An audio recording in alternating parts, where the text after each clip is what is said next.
Good morning guys. आज हम लोग संविधान के अगली श्रृंखला में महत्वपूर्ण अनुच्छेदों के बारे में अध्ययन करेंगे। प्यारे बच्चों, जैसे कि प्रीवियस यानी कि क्लास में हमने मूलाधिकारों के बारे में अध्ययन किया था, जिसमें से प्रमुख मूलाधिकार 6 के बारे में हमने डिस्कस 6 में से कुछ यानी कि मूलाधिकारों के बारे में डिस्कस किए थे। प्यारे बच्चों, अगला हम लोग देखेंगे उनमें से तीसरा मूलाधिकार, शोषण के विरुद्ध अधिकार। प्यारे बच्चों, यहाँ पर शोषण के विरुद्ध अधिकार राइट दिए गए हैं।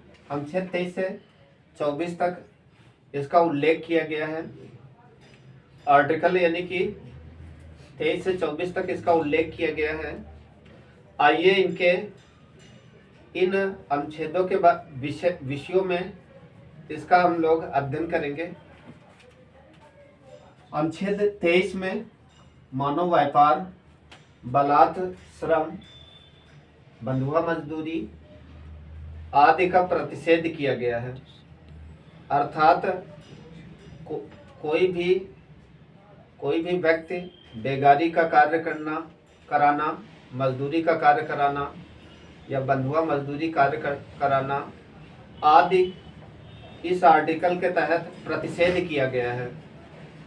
ये यानी कि हमें राइट देता है या अधिकार देता है कि मानव व्यापार, बलात्कार, श्रम, बंधुआ मजदूरी आदि का प्रतिषेध किया गया है, इसे रोका गया है। किस आर्टिकल के तहत? अनुच्छेद 23 के तहत। बच्चों, यहाँ पर अगला अनुच्छेद 24, इसमें भी यानी कि शोषण के विरुद्ध अधिकार के बारे में ही विषय का विवरण दिया गया है। प्यारे बच्चों, यहाँ पर याद रखेंगे कि 14 वर्ष से कम आयु के बच्चों को जोखिम भरे कार्यों में कार्य करने के लिए उन्हें प्रतिषेध किया गया है। अर्थात 14 वर्ष से कम आयु के बालकों को किसी भी जोखिम भरे कार्य करने के लिए उन्हें इस अनुच्छेद के तहत रोका गया है। बच्चों याद रखेंगे, कई बार पूछा जाता है, एज भी पूछ ली जाती है, 14 वर्ष से कम आयु के बालक, ये इम्पोर्टेंट है बच्चों, इनको की से पकड़ेंगे। इसमें शोषण यानी कि दोनों में दिखाया गया है। 23 में मानव व्यापार, बलात्कार, श्रम का प्रतिषेध किया गया है। साथ में अनुच्छेद 24 में 24 से 4 यूनिट से 4 याद रखें। 24 में 14 वर्ष से कम आयु के बच्चों को जोखिम भरे कार्यों में प्रतिषेध किया गया है। आइए नेक्स्ट हम मूलाधिकार देखते हैं। अगला यानी कि मूलाधिकार है धार्मिक कार्यों के लिए धार्मिक स्वतंत्रता का अधिकार के बारे में वर्णन किया गया है। इसका विस्तृत व्याख्या अनुच्छेद 25 से 28 तक विवरण दिया गया है। अनुच्छेद 25 के तहत हमें यह प्रदान करता है कि किसी भी धर्म को मानने, उसका आचरण करने आदि की स्वतंत्रता होगी। इसका अर्थ है देश का कोई भी नागरिक किसी भी धर्म को स्वीकार कर सकता है, उसको मानने की आज़ादी होगी, आदि को स्वीकार करने की आज़ादी होगी। ये स्वतंत्रता देता है आर्टिकल कौन सा? आर्टिकल 25 के तहत। अनुच्छेद 26 में यह अधिकार देता है कि धार्मिक प्रबंधन करने की स्वतंत्रता।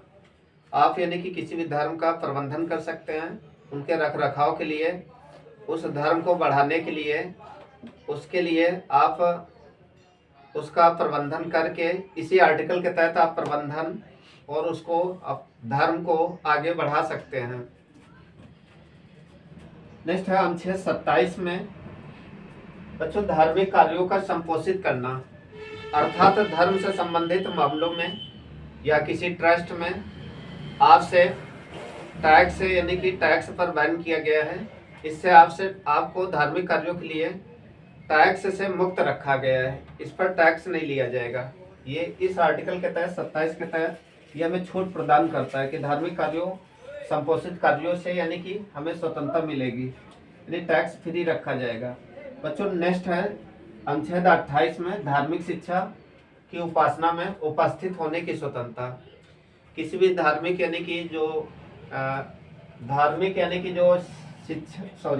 शिक्षा उपासना में उपस्थित होने की सभी की आज़ादी होगी। इसमें किसी भी प्रकार की रोक टोक नहीं होगी। किसी भी संस्थान में शिक्षा अर्जन करने का सभी का अधिकार होगा और इस तरह से ये पूर्ण रूप से आज़ादी होगी। किसी भी धार्मिक शिक्षा उपासना में उपस्थित होने की स्वतंत्रता होगी। आर्टिकल याद रखेंगे, इम्पोर्टेंट है। अरे बच्चों फिर से एक रिवीजन रखें। शोषण के विरुद्ध अधिकार में हमने पढ़ रखा था अनुच्छेद 23 और 24 में। इसमें दो प्रकार के प्रच्छेद है। मानव की बेगारी नहीं करा सकते, बंधुआ मजदूरी नहीं करा सकते आदि का प्रच्छेद किया गया है। नेक्स्ट है अनुच्छेद 24 में 14 वर्ष से कम आयु के बालकों को जोखिम भरे कार्यों पर प्रतिषेध किया गया है। इसके बाद नेक्स्ट हम लोग पढ़ेंगे धार्मिक कार्यों के लिए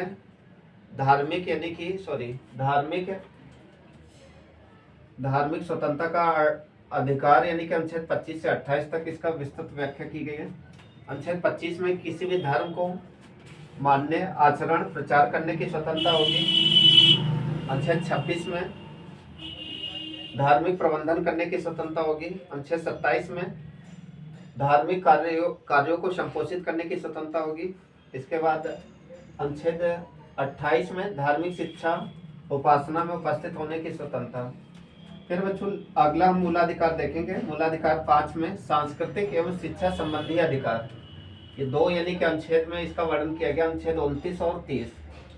प्यारे बच्चों ये दो अनुच्छेद 29 और 30 दोनों मिनॉरिटी यानी अल्पसंख्यक वर्ग से ये संबंधित दोनों अनुच्छेद हैं। इन्हें याद रखेंगे, की से पकड़ेंगे। अनुच्छेद 29 और 30 दोनों अल्पसंख्यक वर्ग से संबंधित हैं।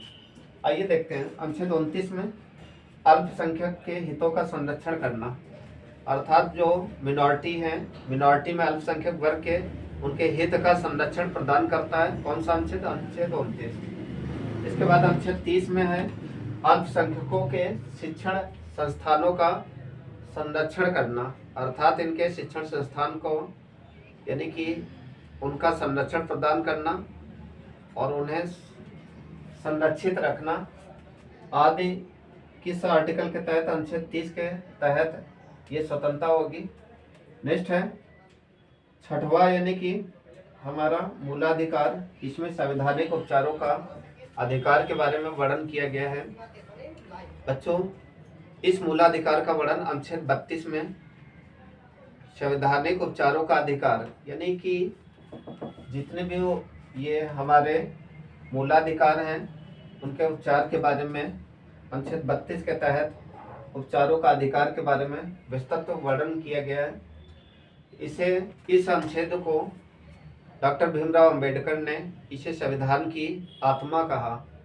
ये इम्पोर्टेंट है बच्चों, ये कई बार यानी कि सीधे पेपर में पूछा गया है कि संविधान की आत्मा किस अनुच्छेद को कहा जाता है, तो अनुच्छेद 32 को याद रखेंगे।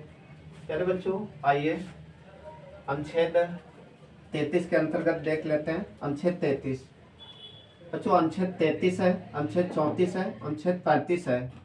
इसमें मूलाधिकारों को एक तरह से सीमित किया गया है। आइए बच्चों इन पर डिटेल से अध्ययन करते हैं। अनुच्छेद 33 संसद को यह अधिकार होता है कि वह सेना, सशस्त्र बल, खुफिया विभाग और अन्य केंद्रीय बल आदि के मौलिक अधिकार को इस अनुच्छेद के तहत सीमित किया गया है। इसका अर्थ है कि बच्चों जब भी ये इन यानी कि विभागों के द्वारा मूलाधिकार उस समय एक सीमित कर दिया जाता है जब ये उस दौरान अपने पद को धारण कर रखा हो। तो उस समय यानी कि फिर से याद रखें, सेना, सशस्त्र बल, खुफिया विभाग के मौलिक अधिकारों को सीमित किया गया है। आइए बच्चों अगला देखते हैं अनुच्छेद 34। इसमें संसद के द्वारा मार्शल लॉ द्वारा यानी मौलिक अधिकार पर संसद कभी भी रोक लगा सकती है। ये किसे राइट यानी कि मिला है? ये संसद के पास यानी कि एक संसद के पास इसका अधिकार होता है, अधिकार क्षेत्र होता है। नेक्स्ट याद रखेंगे अनुच्छेद 35। इसमें संसद के द्वारा मौलिक अधिकार के क्षेत्र में कानून बना सकती है समय समय पर, यानी कि बहुत सारे इन मौलिक अधिकारों के क्षेत्र में यानी कि संसद के द्वारा कानून बनाया जा सकता है, लेकिन मूल ढांचे को ना परिवर्तन करके। आइए बच्चों, अब इन सभी यानी कि अनुच्छेद 12 से 35 तक सभी अनुच्छेदों के बारे में हम लोग अध्ययन करेंगे। अनुच्छेद यानी कि मूलाधिकार 12 से 35 तक, इसका संरक्षक कौन होता है? तो याद रखें, हाई कोर्ट यानी कि supreme court, sorry high court और सुप्रीम कोर्ट इन मूलाधिकारों का संरक्षक होता है। हाई कोर्ट अनुच्छेद 226 के अंतर्गत और सुप्रीम कोर्ट अनुच्छेद 32 के अंतर्गत हम दोनों यानी कि माध्यम से एक हमें शक्ति प्राप्त है कि इन दोनों के माध्यम से मौलिक अधिकारों का ये संरक्षण प्रदान करता है। साथ में यदि मूलाधिकारों का उल्लंघन होता है तो इस प्रकार अनुच्छेद यानी कि 32 के अंतर्गत सुप्रीम कोर्ट, अनुच्छेद 226 के अंतर्गत हाई कोर्ट के माध्यम से 5 प्रकार की रिटें के माध्यम से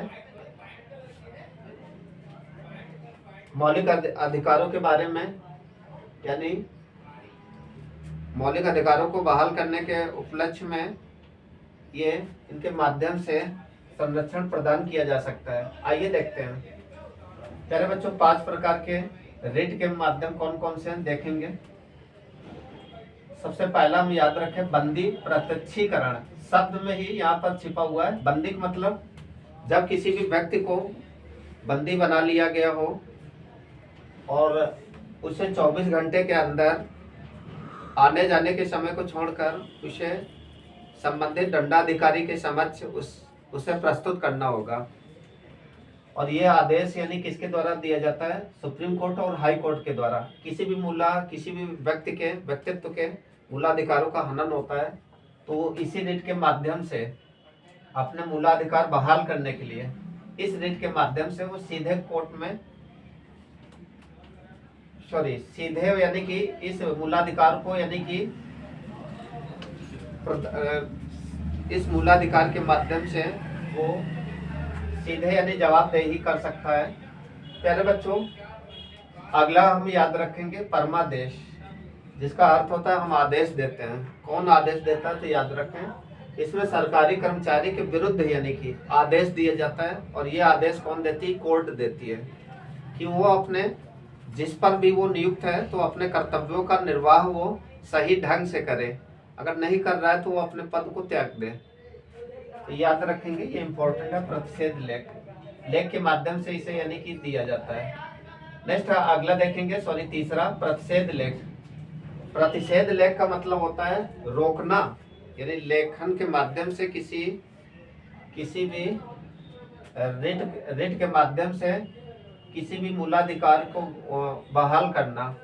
जैसा कि इसमें ऊपरी न्यायालय यानी ऊपर की न्यायालय निचली न्यायालय को आदेश देती है कि इस यानी कि जिस क्षेत्र में वो कार्य कर रही हो उस क्षेत्र को उसके यानी कि अंतर्गत सीमा से बाहर हो तो उसे यानी कि उसके अंतर्गत यानी कि आदेश देती है ऊपरी अदालत निचली अदालत को कि वो क्षेत्र तुम्हारी परिधि का नहीं है, यह हमारी परिधि के तहत है।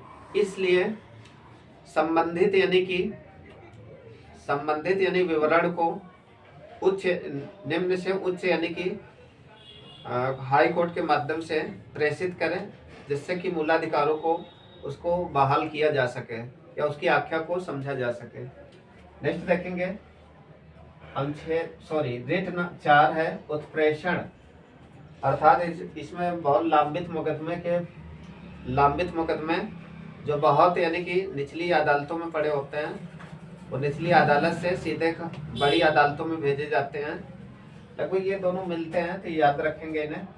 नेक्स्ट है अधिकार प्रसालेख। इसमें अधिकारी की योग्यता का परीक्षण किया जाता है कि कोई भी अधिकारी उसकी क्या योग्यता है, योग्यता के अनुरूप वो कार्य कर रहा है कि नहीं कर रहा है, योग्यता के अनुरूप उसे कार्य में बहाल किया गया है अथवा नहीं। इनके मूलाधिकारियों को बहाल करने के लिए या उनकी जांच करने के लिए इस रिट के माध्यम से प्रश्न पूछा जाता है। जय हिंद, जय भारत।